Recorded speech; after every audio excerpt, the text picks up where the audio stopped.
Then the chief priests said to Pilate, "Do not write the King of the Jews, but this man said, 'I am the King of the Jews.'" Pilate answered, "What I have written, I have written." When the soldiers had crucified Jesus, they took his clothes and divided them into 4 parts, one for each soldier. They also took his tunic. Now the tunic was seamless, woven in one piece from the top.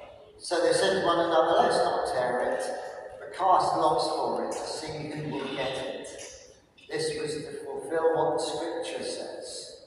"They divided my clothes among them, and for my clothing they cast lots." And that is what the soldiers did. Meanwhile, standing near the cross of Jesus were his mother and his mother's sister, Mary, the wife of Clopas, and Mary Magdalene.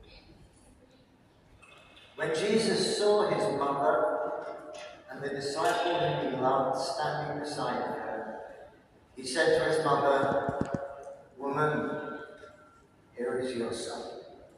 Then he said to the disciple, "Here is your mother." And from that hour, the disciple took her into his own home.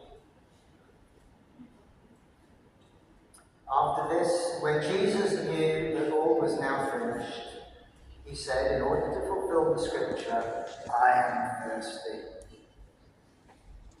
A jar full of sour wine was standing there. So they put a sponge full of wine on a branch of hyssop and held it to his mouth. When Jesus received the wine, he said, "It is finished." Then he bowed his head, gave up his spirit. Since it was the day of preparation, the Jews did not want the bodies left on the cross during the Sabbath, especially because that Sabbath was a day of great solemnity. So they asked Pilate to have the legs of the crucified men broken and the bodies removed. Then the soldiers came and broke the legs of the first and of the other who had been crucified with him.